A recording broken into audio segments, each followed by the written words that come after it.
আজ আমরা কান্নাকাটি করি, অনেক আমাদের আফসোস হয় যে আমাদেরকে মূল্যায়ন করে না, আমাদেরকে এই করে না, সেই করে না। আরে তুড়ি মারো তাদের এই সমস্ত মূল্যায়নের। নিজেদের রাজনৈতিক নেতৃত্ব প্রতিষ্ঠা করো, পায়ে ছুঁয়ে সালাম করতে বাধ্য হবে। আন্তদলীয় যত বিরোধ আছে সেই বিরোধগুলোকে মাথার উপর উঠে রাখতে বলি। এখানে আমাদের মধ্যে কোনো বিরোধ নাই। ইসলামী আন্দোলন, বাংলাদেশ খেলাফত মজলিসের মধ্যে এই পয়েন্টে কোনো বিরোধ থাকতে পারে না। চরমনাইয়ের সাথে শাইখুল হাদিসের পরিবারের কোনো বিরোধ থাকতে পারে না। জমিয়ত উলামা ইসলামের সাথে এই পয়েন্টে আমাদের কোনো বিরোধ থাকতে পারে না। নিজামী ইসলামের সাথে কোনো বিরোধ থাকতে পারে না। হাতে হাত রেখে রক্ত দিয়ে যেভাবে আমরা জমিনে আমাদের মালিকানা কায়েম করেছি, আমাদের ভাইরা শাহাদাতের রক্ত দিয়ে কাফনের কাপড় পরে তারা যেভাবে কবরে গিয়ে শুয়ে আছে, ঠিক সেভাবে প্রয়োজনে আবার কাফনের কাপড় দিয়ে পাগড়ি বাঁধতে হবে। এরপরেও আমাদের অধিকার ছিনিয়ে আনতেই হবে, ছিনিয়ে আনতেই হবে ইনশাআল্লাহ।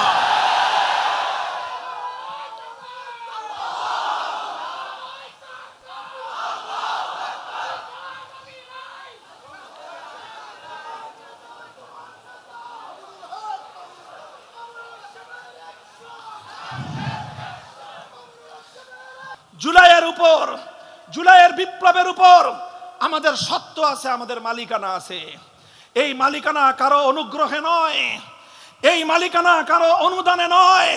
এই মালিকানা প্রতিষ্ঠিত করেছি আমরা রক্তের নজরানা দিয়ে। এই মালিকানা আমরা প্রতিষ্ঠিত করেছি আমাদের জীবন বিপন্ন করে। এই মালিকানা আমরা প্রতিষ্ঠিত করেছি দিনের পর রাত, রাতের পর দিন কারাগারের অন্ধকার কুঠুরিতে দিন গুজরান করে।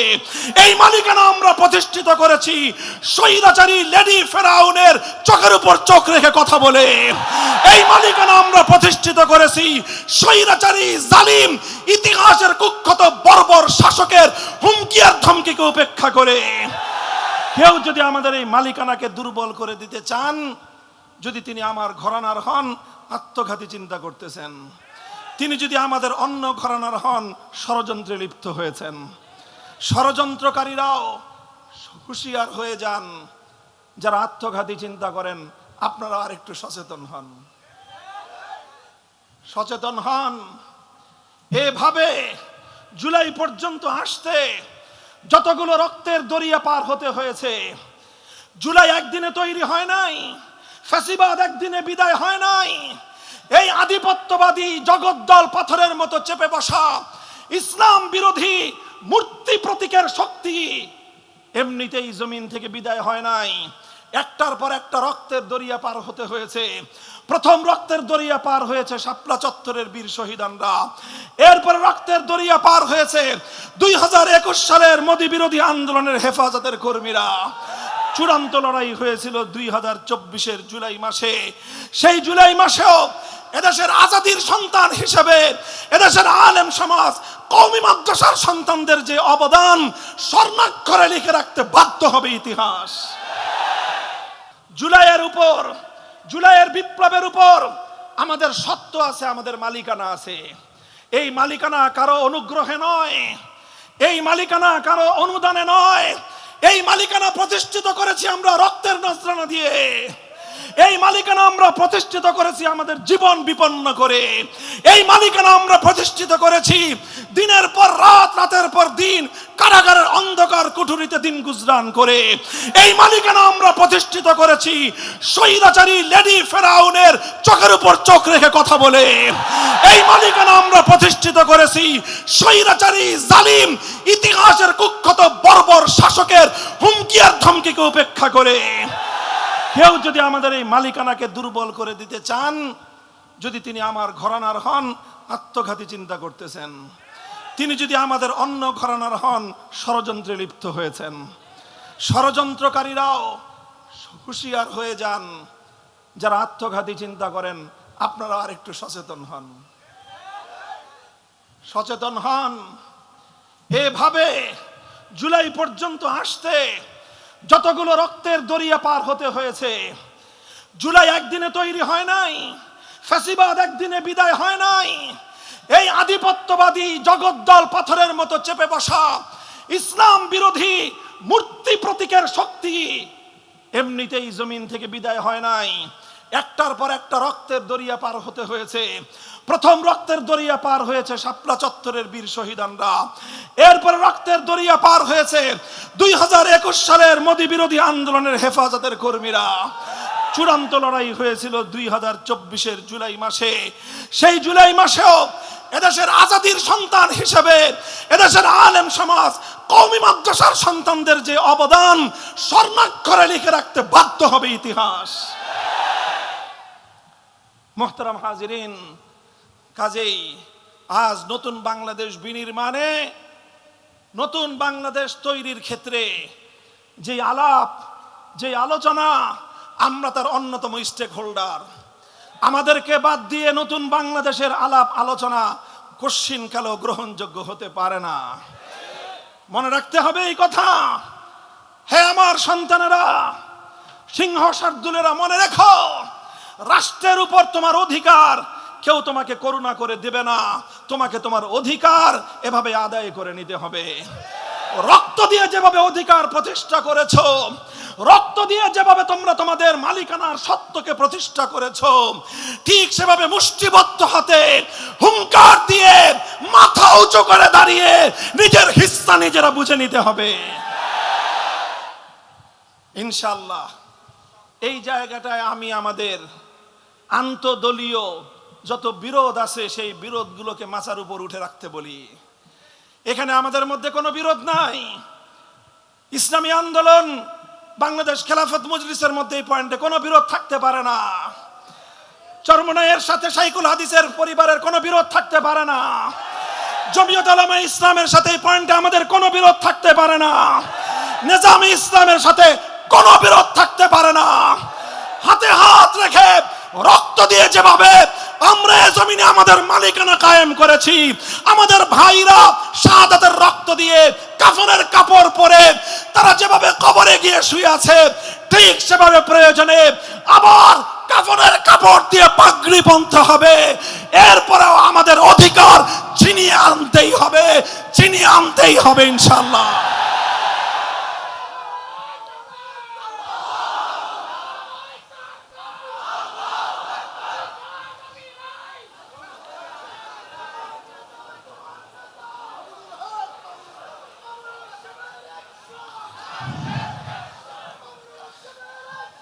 আমি একটা কথা বললাম, এই কথাটা আপনারা খুব ভালো করে মনে রাখবেন।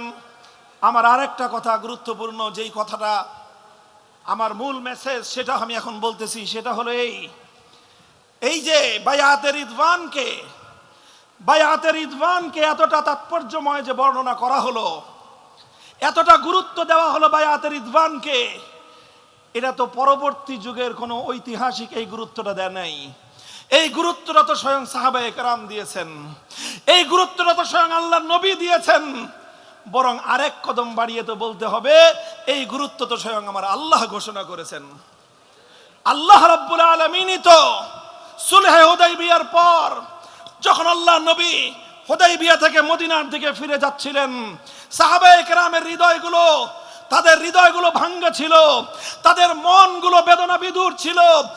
করতে আসলাম ওমরা, করতে পারলাম না ওমরা, জিহাদের শপথ নিলাম, শাহাদাতের রক্ত দিব, জিহাদও করতে পারলাম না, শহীদও হইতে পারলাম না, শেষ পর্যন্ত সন্ধি করে ফিরে যাচ্ছি। মনটা তাদের খুব ব্যথাতুর ছিল। তাদের ভগ্ন হৃদয়ে প্রশান্ত করার জন্য স্বয়ং আমার আল্লাহ পাক রব্বুল আলামিন আয়াত নাজিল করেছিলেন, ইন্না ফাতাহনা লাকা ফাতহাম মুবিনা। হে নবী, আমি আপনাকে হুদাইবিয়ায় শুধুমাত্র একটা সন্ধি করাই নাই।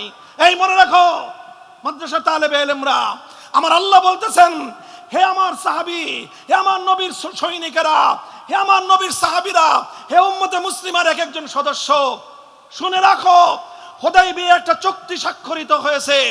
বাহ্যিকভাবে দেখা গিয়েছে ওই চুক্তির মধ্যে মুসলমানরা নথি স্বীকার করেছে, কিন্তু আমি আল্লাহ ঘোষণা করতেছি, বাহ্যিকভাবে এটা একটা চুক্তি, বাহ্যিকভাবে এটা একটা সন্ধি, কিন্তু আমি আল্লাহ বলতেছি এটা শুধুমাত্র একটি সন্ধি নয়, এটা হলো ইসলামের ইতিহাসের সবচেয়ে বড় ঐতিহাসিক বিজয়।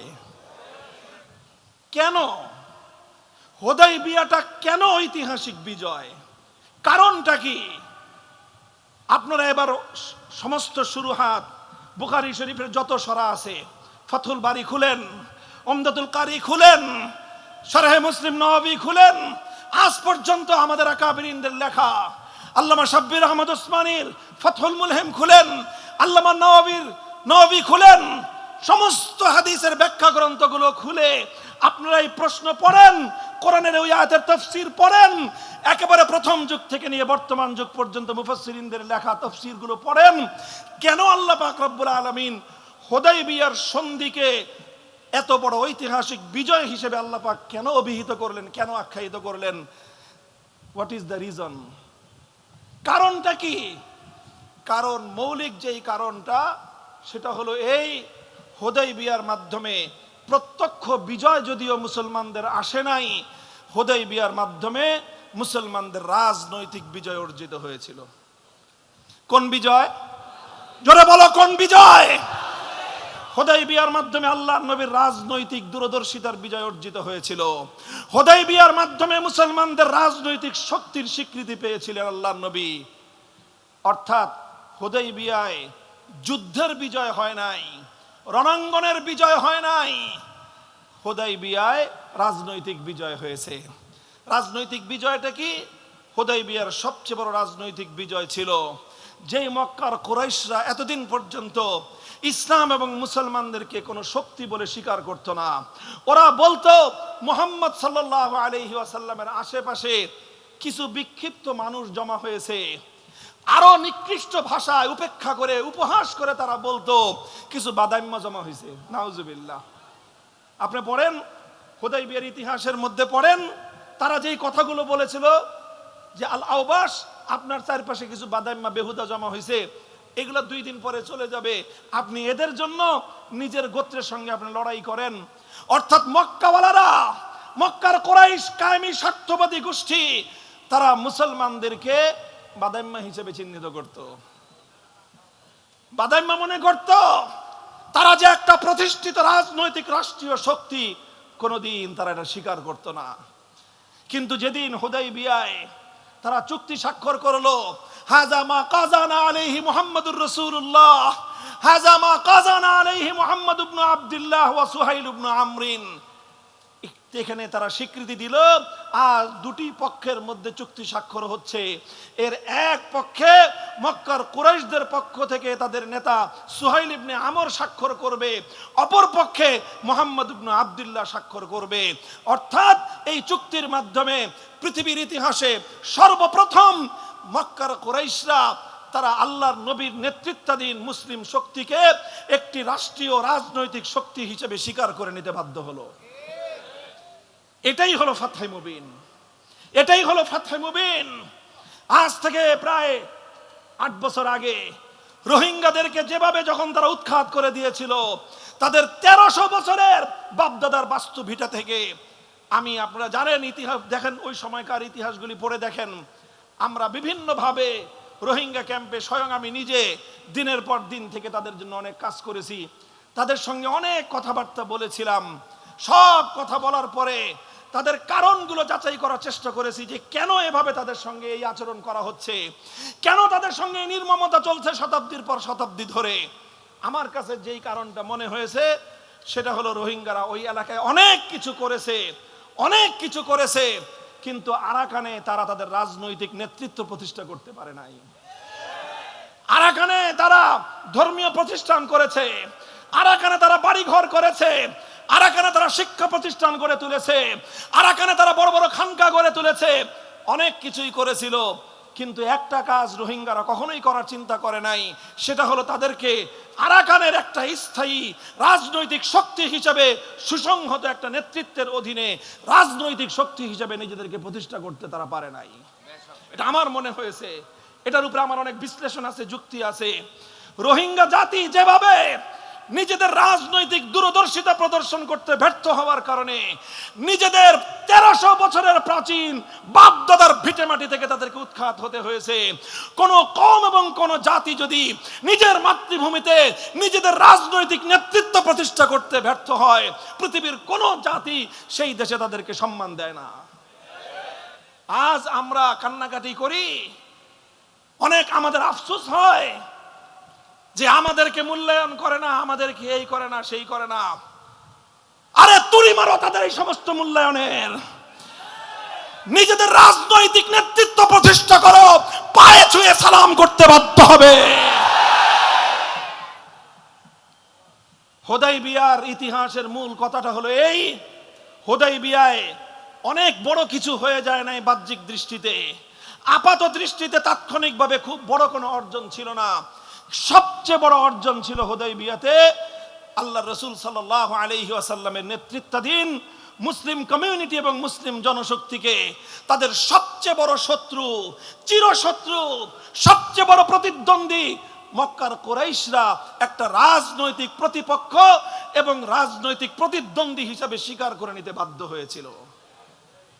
আমি এই কথাটাই বলতে চাই, আজ আমাদের আলহামদুলিল্লাহ অনেক লাইনে মেহনত আছে, অনেক লাইনে মেহনত আছে। আমি কোনোটার গুরুত্বকে অস্বীকার করি না।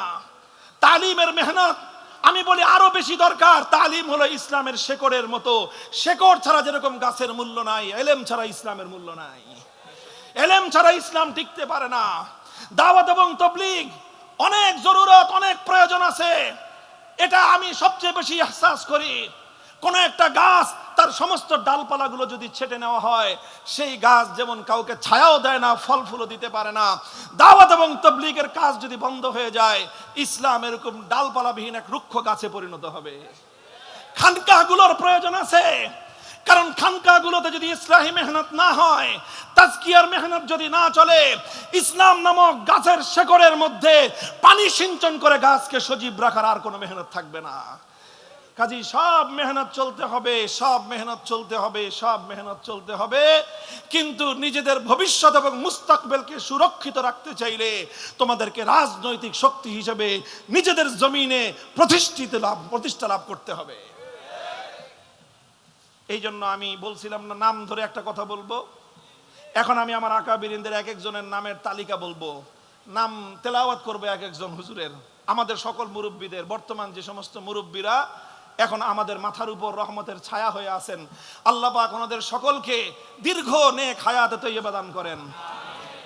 আমাদের মুহিউস সুন্নাহ মাহমুদুল হাসান হাফিজাহুল্লাহ তাআলা, ফরিদাবাদ মাদ্রাসার মুহতামিম, আমাদের মুরব্বী হযরত মাওলানা আব্দুল কুদ্দুস সাহেব হাফিজাহুল্লাহ তাআলা, আমার ওস্তাদে মুহতারাম হযরত মাওলানা মুফতি মনসুরুল হক সাহেব হাফিজাহুল্লাহ তাআলা ওয়া রাআ, আমার উস্তাদ, আমার গভীর এলেমের উস্তাদ, জাতীয় মসজিদ বাইতুল মুকাররমের খতিব হযরত মাওলানা মুফতি আব্দুল মালিক হাফিজাহুল্লাহ তাআলা, আমাদের উস্তাদ সমতুল্য বাংলাদেশের একজন মহিরুহ করিম ইবনুল করিম হযরত মাওলানা আরশাদ রহমানী হাফিজাহুল্লাহ তাআলা।